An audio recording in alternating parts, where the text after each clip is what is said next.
Welcome to the show, everybody. Joseph Robert Camo, the fantasy football counselor. In this episode, we are talking about the top 10 players to avoid for fantasy football 2021. You can call them fantasy football bust. You can call them losers. You can call them fantasy football rejects.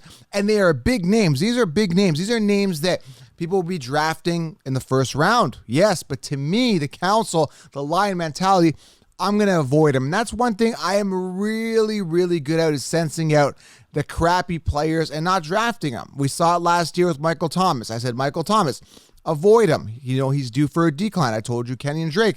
Years to wow me, I'm not wowed. I told you about Austin Ekeler last year. And on and on and on. I told you Lamar Jackson round 2, way too expensive. And the list goes on and on and on. I do this every year. Odell Beckham Jr., 3 years in a row. Told you to avoid him, right? The mainstream told you to draft him in the first round 3 years in a row. Last year, they told you to draft him in the third round. Told you to avoid him. So I know what I'm talking about when I'm telling you to avoid a player, okay? And worst comes to worst, if one of these guys does break out and crushes it, then it's like you have another player anyway that's crushing him instead of that player, right? So if I'm, last year, I wasn't drafting, Odell Beckham round 3, right? So I was getting another player. And for example, this year, I may not draft a certain player, but I'll be getting a better player. And that's the thing, right? You're always going to have a backup plan for these guys anyway. So these are the players to avoid, the top 10 players to avoid for fantasy football 2021. Before we get into the show, guys, fantrax.com/FFC. That is the place to host your league. That is the place where I host my league. And what I like about them, guys, is that the fact that you have total control. You can customize the league the way that you want, right? Go to fantrax.com/FFC. Scroll at the bottom. You can see how many more features the Fantrax has over the competition. Switch over your league. It's very easy to import over your current lineups over to Fantrax if you are currently on another platform. Fantrax.com/FFC. Make the switch this year in your year-long fantasy football leagues. Secondly, guys, manscaped.com. Use promo code SHOWERLION. Save yourself 20%. Get yourself an amazing trimmer and some other male grooming products. And finally, guys, this is very important, guys. Get the 16-round draft solution, the first ever only video trading to help you guys crush your league. Listen, if you're new to the channel, welcome. Click the subscribe button, smash thumbs up. This is the game-changing channel. No more consensus, no more consheeps, no more outdated magazines, no more copy and paste rankings. This site, this channel, this page, I am the game changer in the fantasy football industry. Nobody holds a candle to the advice I give because I do not play it safe. I play to win, and I want you guys to win. And all the answers are in the 16-round draft solution. All the optimal players drafted in each round, sleepers, breakout, dynasty. Get it, guys. 16-round draft solution at thefantasyfootballcounselor.com. Go do it, all right? And smash thumbs up. And in the comments below, want to make this super interactive. Let me know which player you want to avoid so bad this year that you're going to avoid him like the plague. I want to know in the comments below. Just drop a name. Who are you avoiding like the plague, okay? Let's have some fun. I got 10 names here for you. Now, these are names that stuck out for me where I think the ADP is really high. I think they're overrated. Now, I'm telling you, out of these 10 names, these guys could be top 5 players. Some of these guys could absolutely crush it. I am personally going to avoid them. I'm going to tell you why. I'm not just going to say, hey, avoid this guy just because I don't like him. I don't like his face. I don't like his attitude. I don't like the fact that he does off-field issues. I just, there's reasons why I'm going to avoid these guys, okay? There's certain players in the league I don't like. Big Ben, Odell Beckham Jr. There's certain players I don't like in the league, okay? I'm not fans of Baker Mayfield. I think he's been overrated all these years. A lot of players, right? Now, you could disagree with me or whatever, but this is not about me disliking these players. I actually like some of these players. I actually like their work ethic, okay? I like who they are. I like what they stand for off the field, some of these guys. But when it comes to fantasy, I'm not going to draft them, okay? First guy here. Now, we see the hype with quarterbacks through the years. The guy I'm talking about is Jalen Hurts. He is the first player I'm going to avoid. We see it every single year. We see it with, players that are overrated. We saw it with Baker Mayfield. I think it was first or second year where I was saying, I like Josh Allen better than Baker Mayfield. And people are like, Joe, you're crazy. How could you do that? This is the same type of feeling I'm getting here. I don't feel warm and fuzzy with Jalen Hurts, okay? Jalen Hurts is currently sitting top 10 on the Consheeps' rankings, okay? That, to me, is way too high for a quarterback that's not proven. Now, you guys know my style. When I look at a quarterback, I look at to anchor my team with an ace quarterback that's proven, right? So if I'm investing any pick in around 4 to around 7, in and around those ranges. I want a quarterback that's somewhat proven that I've seen a return, right? So I'm looking at Jalen Hurts sitting at number like 9 or 10 amongst quarterbacks. I'm just like, that's a little early. A guy, what does he have? Like 1,000 yards passing last year, 6 touchdowns, 4 interceptions, a 77.56 passer rating, which is not that good. Like, he hasn't shown us that he could do it on the field. Now, they brought in Davante Smith as a rookie, who's arguably one of the best wide receivers in the NFL draft 2021. And yes, they've put some weapons there, but the Eagles as a whole, I don't trust them offensively at all. Miles Sanders is another guy I'm avoiding. I don't trust the Eagles. I really don't. Now, Jalen Hurts, you can make an argument, could be special talent because we don't know, right? He's young. This is his second year going in. He's going to get a full go at it potentially. This could be his year. And like I said, they have some more weapons, but you are dealing with that uncertainty, and he can get it done on the ground potentially. There is other safe quarterbacks that I can get. Like for the same amount of value, like Herbert, I'd rather have Herbert. More upside for him, okay? There is other quarterbacks you can get. Like Tannehill's coming off the board after him, and I think he's primed for a good year. So I just think there's safer quarterbacks to get. And to put him top 10 is absolutely ludicrous. I don't see it. I definitely see the upside. Don't get me wrong. Yes, with uncertainty comes upside. This guy could absolutely boom, right?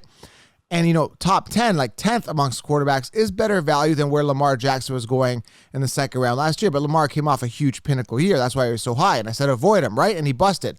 He busted based on his ADP. Still finished top 10 amongst quarterbacks last year, but busted on that, second round pick. So Jalen Hurts is just not a guy that I trust. I have not seen enough, and I want more certainty. So I'm going to avoid him. Okay, does that make sense? There's safer quarterbacks to get, okay? Tons of quarterbacks this year, and you can wait a little bit, or you can go earlier. I want to anchor my team with a Russell Wilson or Herbert or someone like that, and I explain all of that in the 16-round draft solution, okay? So, number 1, Jalen Hurts. Number 2, Lamar Jackson. Now, Lamar Jackson, again, we just talked about him, drafted second round last year. I said avoid this guy. Avoid him like the plague. He's coming off a pinnacle year in 2019. 2020 had a bit of a decline. Okay, finished 10th last year. What I don't like about Lamar Jackson are 2 things. I'm going to explain this to you. And again, I want to justify the reason why I'm not drafting these people. Number 1, first of all, he's way too expensive. He's still top 4 quarterback. Top 4 for a guy who finished 10th last year. People are just riding that train. They want to, the mainstream know they made a mistake last year. They want to compensate that. So they feel that because they had Lamar so high, they got to kind of bring him back up to that status. And trust me, he's good. Now, there's 2 problems, and I've talked about this before with Lamar Jackson. Problem number 1, he doesn't throw for a heck of a lot. Like last year, he had 2,757 yards. 2,700 yards. I'm looking for a 4,000-yard plus quarterback. I want that ball aired up. I want those touchdowns. The less times he throws the ball, right, the less opportunity for touchdowns. Now, the debate comes in. He rushes a lot, 159 rushes last year. Exciting stuff, isn't it? Yeah, it is. For a running back, I don't want my starting quarterback, guy that I'm going to invest a 3rd or 4th round pick potentially this year, a guy I'm going to invest in early. I don't want him running that much. Yes, it helps me for fantasy points, but you are looking at a potential injury concern, right? You're rushing more than running backs. Like, that's ludicrous. Like 1,000 rushing yards last year, 1,005, right? 159 attempts. There's top running backs didn't even get that, right? So you're looking at Lamar Jackson, you're thinking, okay, I'm investing an early pick on this guy. And, he finished 10th last year. Now I got to pay, like, he's a top 4 quarterback according to Sheepsist. I'm personally going to stay away. Like, I think he's great. And then we talked about this at the beginning of the show, and I said, nothing against these guys. I love his work ethic. I like Lamar Jackson as a person. Like, great. Love him. Love the drive. Love the effort. But am I sold on him, as a fantasy quarterback? No, and for the reasons I stated. Not to mention, I don't think he's got good receivers. Now they brought in Rondell Moore guy, that rookie guy, and it's like, okay, you brought in a rookie, but like he's not going to get a lot of volume. People are excited about this guy. Like, yeah, I got Rondell Moore. What is he? Sorry. Oh, I'm way off. Whoa. Rashad Bateman. What am I saying? Rondell Moore. Rashad Bateman is the guy I'm thinking of. Whoa, pump the brakes here. Joe made a mistake. Name mistake. Yeah, they brought in Rashad Bateman. My bad. And they brought him in. It's like, okay, yeah, well, Lamar doesn't throw a lot. Who else they got? Marquise Brown, Sammy Watkins. Like, who do they have there? And it's like he's not going to throw enough. Mark Andrews can get a lot of volume, but that's it. I'm not sold. Now, Rashad Bateman could have a good year, but I'm not sold, okay? I'm really, really not. Now, Rondell Moore, who I was thinking about, is the Arizona Cardinals guy. So, yeah, even Rondell Moore, like, I hear people, that's what I was thinking. People are like hyped up about Rondale Moore. He's with Kyler Murray. So here's a double whammy for you. I'm staying away from Kyler Murray too. Yes, he's got some good weapons, but people are like, okay, Rondale Moore could break out. They've got AJ Green there. Years to wow. They've got DeAndre Hopkins. They got Christian Kirk. They got Andy Isabella. Like, they've got so many weapons there that Rondale Moore won't see the light of day. And if he does, I mean, Hopkins has got to get hurt or something like that. So Rashad Bateman and Rondale Moore both in a situation where it's like, I don't trust you guys as rookie wide receivers because there's, first of all, Lamar isn't going to throw a lot, and then Rondale Moore is with the Cardinals, and there's like 50 wide receivers there that are better than him. I don't trust it. I don't like both those guys. I'm going to stay away, okay? And I did an episode on breakout guys, and I didn't talk about these guys. I mean, they could break out, but anything can happen, right? I'm personally going to avoid them as well when we're rookie wide receivers. So I'm giving you some bonuses here. So Lamar Jackson, Kyler Murray, very high ADP. So I gave you a 2 for 1, 3 for 1, 4 for 1 there on players I would avoid. Now, I want to also do a disclaimer. There's a ton of players I avoid. These are just top 10 that popped out to me that are getting a lot of media hype that I'm personally going to be avoiding, right? All right, number 3. Austin Ekeler. Now, I'm getting a lot of heat for this one, which I shouldn't, because let's talk about last year. If you guys don't know the backstory, I went out last year and I said, Austin Ekeler sucks. I came out and said this. And Austin Ekeler came into my Instagram feed. If you're not following Instagram, you're missing out a lot. Fantasy Football Counselor. I implore you guys, follow my page. There's a lot of wild things going on there. So last year I said, Austin Ekeler sucks. He's always been a backup to Gordon. He's not that good. Just stay away. And yet the mainstream all had him, top 10, drafting him at the end of the first round, early second. And I said that he can't handle the workload. He's not built to be a workhorse running back. He's not that good, first of all. And number 2, he's not a true running back 1. He's just not. And then Austin Ekeler came into my news feed on that particular post. Is why? What's wrong with me? Blah, blah, blah. If you want a dual threat, if you want a guy that gets it done all around, yes, I'm not your Zeke Elliott, but I'm a guy that gets it done. I disagree. I don't think you're a full workhorse running back. I can't compare you to the Josh Jacobs, Zekes, and Saquons of the world. I can't do that, right? So he obviously got upset, some back and forth.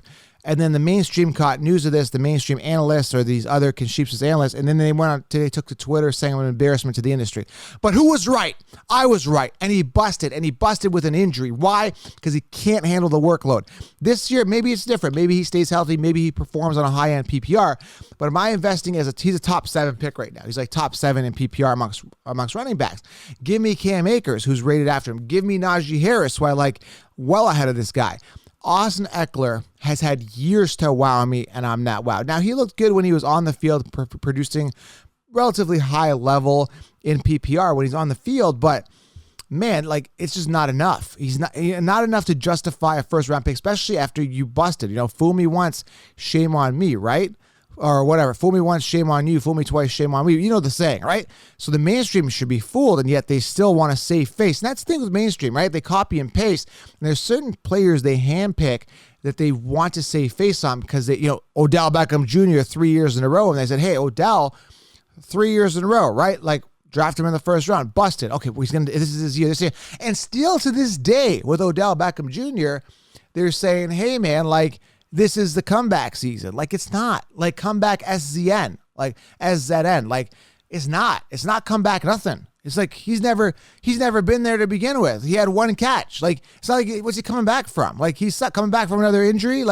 It's not. He just sucks. Okay, we'll get to that in a second. But Austin Ekeler is not a guy that I trust. And again, he could tear it up. I said that last year. I'm just not going to draft him, period. I'm staying away. Austin Ekeler, screw you, okay? And screw you, mainstream, for being wrong last year. I'm avoiding him. And if I avoid him and I get Cam Akers or Najee, I'm okay with that. And if they bust, oh, well, so be it. But I'm going with a guy who's better talented, better built, and better opportunity for more volume. I trust me, I like the Chargers. I like the Chargers, love Herbert. I'm just not sold on Ekeler being a full, true workhorse running back, okay? Number 4 here, and I don't see the hype. You're sitting at 11th on the consensus rankings here. Consensus running back rankings, 11th, Joe Mixon. I'm avoiding him like the plague. Pinnacle year, we've talked about this. I sound like a broken record, but I don't care. Pinnacle year was 2018. I don't even have to look up the stats. I'm not even going to look, but I think it was 243 fantasy points, 8 touchdowns. I think it was just over 1,000 yards. That was his best year. 4 years in the league or something like that. Just can't get it done. Just not a guy that gets it done. Now, mind you, Bernard is gone. The opportunity is there. Burrow healthy. They've got some receivers to spread the offense. And now is the time. Literally. I did a make or break episode. This guy should be the front cover of it. It's literally make or break for Mixon.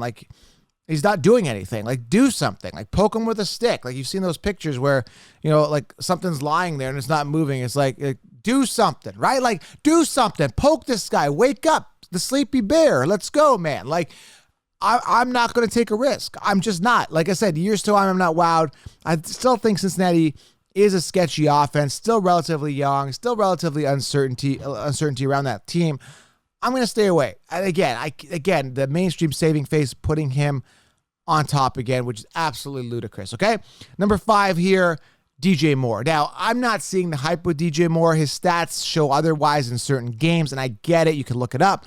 DJ Moore currently sitting 19th on the consensus rankings. I'm not even sure where. I think he's in the 30s right now. I'm going to pull this up here. Robbie Anderson, who is the wide receiver 1, is ranked below DJ Moore, and it's again the mainstream not understanding this. I'm trying to find where Robbie Anderson is. I think he's 35th on the in PP. Sorry, that's standard. Let me pull this up in PPR. Now again, I only use the mainstream rankings to get a guideline of what not to do. Okay, so where is Robbie Anderson? He's 31 in PPR, and you've got DJ Moore at 19. Now DJ Moore last year, everybody was saying, hey, draft DJ Moore 3rd round. I'm like, hey, DJ Moore is not that good, right? Suspect situation, new quarterback. Again, there's some uncertainty this year, right? So again, you're looking at a situation where it's like, is DJ Moore going to be the one? No, he's not. Yet people are drafting a 4th, 5th round pick on him ahead of Robbie Anderson. When I can get Robbie Anderson for free later, the true wide receiver 1, the one that was the wide receiver 1 last year that outperformed DJ Moore, I got Robbie Anderson, I believe, in the 9th or 10th round last year. Literally, 16 rounds. If you got my draft solution, he was recommended in around, I believe it's the 8th round. So when you look at Robbie Anderson, you're like, okay, I can get him for free this year. Let people spend money on DJ Moore. I got the true wide receiver 1, and he's got the rapport with Darnold, right? So I'm looking at the situation. I'm like, why? What is the hype with DJ Moore? He's not good. He's not a great player.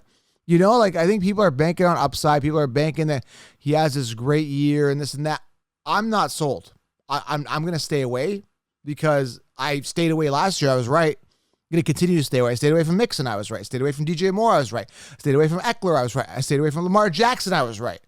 Stayed away from all these guys. I was right. Now, mind you, this year, one of these guys could have a bounce back season, or I could be double correct on all of them. That would be a home run, wouldn't it? The mainstream are trying to save face on their last year's picks that went astray, and they suck, right? I'm staying away. Number 6 here. This is a tough one for me because I like the player, I like the talent, like him. I like him a lot. Number 6 here, who's currently sitting 8th amongst wide receivers, is A.J. Brown. I think this is ludicrous to pay a high draft capital for A.J. Brown for many reasons. Now, reason number 1 is pretty clear and evident that Julio Jones is the wide receiver 1 on that team. Julio Jones is there now. Hello, Julio Jones is on the team. Okay, this is a huge thing. With Julio Jones being there, you got to look at some allocated targets to him for sure. Okay, let's go over the stats. Let's deep dive here. Now, again, this is very important because A.J. Brown is being drafted very high, and I want you to avoid him. Here's why. Number 1, when you look at Ryan Tannehill, he was 18th in passing attempts last year with 481. Okay, 3,819 yards, 33 touchdowns, 7 interceptions. Very efficient, very consistent, but 18th in attempts. Now, here's the problem with that. You got to look at how much volume are they going to get? If I'm putting any wide receiver in the top 8, is kind of where he's sitting amongst wide receivers, I need to see a ton of volume. Okay, well, are we going to get a ton of volume? With Julio Jones not there last year, let me repeat, A.J. Brown played around 14 games last year. With Julio Jones not there, he had 106 targets. Let's break it down. This is what I do, right? 106 targets. 70 receptions, 11 touchdowns, 1,075 yards with Julio Jones not there. Now, you could say Julio Jones there, draws the double coverage, open things up for A.J. Brown. Cool. He maintains his 11 touchdowns. That's cool. In and around there. I don't even know if he's going to get 11. They are a run-first team. That's another reason they're a run-first team. But 106 targets, 70 receptions. Let's say he ups that to 120 targets. It's still not enough to justify a very early draft pick on a guy that is in a situation where Julio Jones is better and Ryan Tannehill doesn't throw a lot and Derrick Henry runs for more than anybody. I mean, Derrick Henry had the most rushing attempts than any running back last year with 378. So assuming Derrick Henry's volume goes down, this is kind of like the dream scenario. Assuming that Derrick Henry's volume goes down, like in it, they start throwing it more. Assuming, Ryan Tannehill gets more passing attempts, like I said, throwing more. Assuming that Julio Jones, draws double coverage. Now you've got a boom player, but it all has to kind of play like that, right? Like, it's way too early for me. I'm going to avoid A.J. Brown, and that's it. That's number 6. Number 7 here, I'm going to avoid Aaron Jones, which you're like, why would you do that? Like, Aaron Jones is good. Why would you do that? Last year, he had a pretty good season.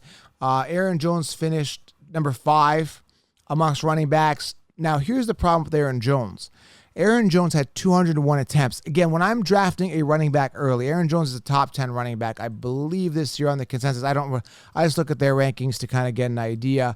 I'm going to pull this up here. I think he's top 10. So he's number 9 right now. I don't think the volume is going to be there. Like, he had a good season last year, 9 touchdowns, 2 touchdowns receiving, receptions were there, 47 receptions, 1,004 yards rushing, 5.5 yards per carry. I think they're going to work Dillon more this year. I really do. Jamal Williams is gone. Jamal Williams was a good, okay backup. Like, he was pretty good. I think A.J. Dillon's going to be a better backup, which means more goal line work and more preservation for Aaron Jones, on a throw-first team. Again, those reasons, the fact that A.J. Dillon could potentially be better, the fact that Aaron Jones only had 201 attempts, which still put him, again, top 5 last year, but I need to see more volume. I need to see more of that. Again, it's tough. I mean, if Davante Adams goes down, Aaron Jones does get involved in the passing game, which helps him, right? So, he's just not a guy I feel warm and fuzzy about every single year. I like those true workhorse running backs. I still like Aaron Jones. I met him. Nice guy. Don't feel he's a true workhorse running back. Out of all the guys here, this is the one I kind of fight myself on to say that he's a safe pick. I just personally don't feel warm and fuzzy about him, okay? I don't. Out of all these guys, if I had to choose one that was probably super safe, it would probably be Aaron Jones, but I don't see the volume that I want to see, and I think a decline is imminent, okay? Number 8 here. Now, again, I'm going to get a lot of heat for this. I'm going to keep riding the train. I've been right 2 out of the 4 years. Actually, 3 out of the 4 years. The guy I'm talking about is Dalvin Cook, and I'll tell you why I'm avoiding him. Number 1 is the fact that he hasn't finished the season yet. Yes, Joe, I know he had a good season last year, but I think it was the year before he got hurt in the fantasy championship. So, literally, if you own Dalvin Cook, you're basically screwed 3 out of the 4 years of owning him. Okay, let's be honest with each other here. Yes, he had a good past couple years. We understand. Yes, he gets a lot of volume, which I absolutely love. But he is so injury prone. I just don't trust them. Right? One play, one move, one juke, and it's going to be game over for this guy. Now you could say, well, Joe, why are you so high on Saquon Barkley? Well, Saquon Barkley did get hurt. I think that was a total fluke the way that he landed with it and damaged his knee. With Dalvin Cook, I've seen more of a pattern of injury and more potential, and I just don't think he's built as good as Saquon. Again, I could be wrong. Saquon come in and get hurt again, and it's make or break literally for Saquon this year. Cook has kind of proven himself. He's kind of hit his peak. It's time to come down. This is the year that Cook goes down with injury or just comes down with a natural decline. This is the year. I'm calling it now. He's overdue. He's overdue. Now, Joe, how could you predict injuries? How could you say that? How could you wish that? I'm not wishing it. I'm just telling you that he's due. Okay? He's just due. Okay? That's it. I get chiropractic work once in a while. I tighten up. I'm due for a chiropractic adjustment, right? You go to the dentist, you need a cleaning, you're 6 months are up, you're due for a cleaning. Dalvin Cook is due for an injury. That's it, period. Like he's already been injured almost every year anyway. Hasn't finished a season. Screwed you 2 years ago in the fantasy championships, so didn't show up, right? He got hurt. That's your starting running back, right? Wasn't there in your fantasy football championship game. Can you imagine that? So Dalvin Cook screwed people 3 out of 4 years, and for that reason alone, and the fact that he has not finished the season complete, I'm done. I'm not investing a first-round pick. Yes, he's great talent. Yes, when he's on the field, he's good. Yes, he's the perfect scenario for a running back based on volume, talent, explosiveness. He's exciting. And I could be kicking myself or shooting myself in the foot here. I'm staying away, though, okay? Number 9 here, he's currently sitting second amongst wide receivers, is Davante Adams. I warned you about Michael Thomas last year, coming off a pinnacle year in 2019, fell off significantly with injury. Adams has shown his share of injuries. He really has. He's currently sitting number 2 or 1 amongst wide receivers, depending on which magazine you're reading, or outdated Conchichas rankings, or whatever it is. Adams is going to decline off his 18 touchdowns. And I've said, even if he had 10 touchdowns, it's still going to be a good season. Yes, but I'm going to bank on him coming off his career season with a career season for Aaron Rodgers as well. Both these guys coming off Cinderella seasons, decline imminent. And for that reason, and the fact that I got to spend a first round pick on a guy that I know a decline of some sort is coming off a Cinderella year, those reasons alone, I'm going to stay away and draft a running back there anyway, because I go robust RB, because that is the most scarce position, and that's what you should be doing. So 3 good reasons. Cinderella season, which is, early draft capital, not investing it, and you should be going running back. 3 solid reasons to avoid Davante Adams. Now, nobody is going to tell you to avoid Davante Adams. Why? Because he's super safe, right? Nobody last year told you to avoid Michael Thomas. Why? Because they thought he was super safe. I said avoid him. Avoid Michael Thomas. Don't draft Michael Thomas. Be careful with Clyde Edwards-Helaire. He's not going to get the volume. Yeah, go ahead, draft him in the first round. I can admit the upside and excitement was there. Go ahead, but make sure you get a backup plan at 2 and 3 at the running back position, because I don't think Helaire is going to be the solution. But the mainstream, oh, this is a dream. Draft him. He's a bowling ball. He's amazing. Clyde freaking Edwards-Helaire. You got to be careful, guys. Pump the brakes, okay? This is a situation. Avoiding Davante Adams. Last one here, and again, I get a lot of flack on this one. It's okay. Currently sitting number 10 amongst the running back rankings. Still top 10. Was top 10 last year. Completely busted. The guy I'm talking about was Nick Chubb. Now, again, Nick Chubb is primed for a good season, and the number one reason I'm not going to draft him, and I've got way more reasons than this, the number one reason is Kareem Hunt is there, and Kareem Hunt is the better running back. Kareem Hunt I can get after the 5th or 6th round for absolutely free. Now, where's Kareem Hunt coming off? Kareem Hunt is sitting 24th on the running back rankings. Nick Chubb is 10. Now, Nick Chubb came back from injury, tore it up when he was on the field. Now, he got hurt. So is durability going to be a concern? Possibly. Are they running him into the ground? Possibly. That's a good thing for Hunt, which means more Hunt, right? They want to preserve Nick Chubb a little bit. They might work Hunt a little bit more, right? If Odell Beckham is healthy, where's 1, 2, 3? Oh my God, I got to give you a bonus one.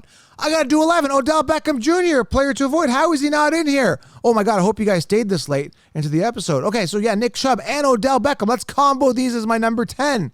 Oh my goodness. So yeah, Odell Beckham Jr., avoid him like the plague. It's comeback season. Forget it. 4 years he screwed you.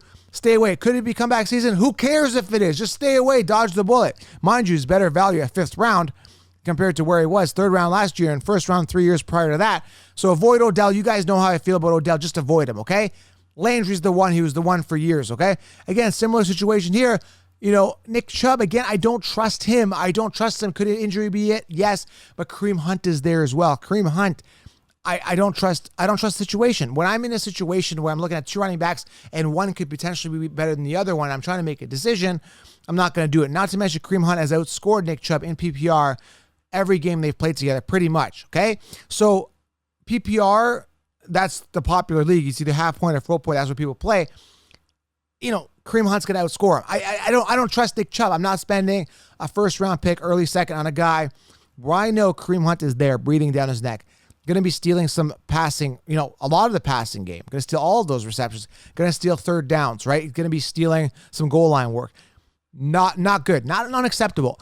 When I go 1st round running back, when I'm looking at running back in the 1st round, I make sure literally that I don't know the person's backup's name.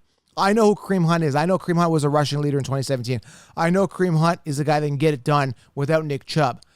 And for that reason alone, I'm staying away from Nick Chubb. I don't care if he finishes top 5. I don't care. Nick Chubb, I don't trust him, and I'm going to avoid him, okay? Those are your fantasy football busts based on ADP. Players to avoid. Players I'm not drafting. And again, I had Odell Beckham. How did I miss him on the list? 1, 2, 3, 4, 5, 6, 7, 8, 9. Yeah, I mean, he's the top guy on there. Odell Beckham, there you go, 11. Gave you a bonus one, and I gave you guys some bonus. Kyler Murray, way too early ADP. Rondale Moore, and all those wide receivers. Listen, subscribe, get the 16 round. All the answers are there. You guys will be very happy with it. I got to roll out, and make sure you guys are subscribed if you're new to the channel. Lots of information here, guys. Go crush it. We will talk soon, guys. I'm out.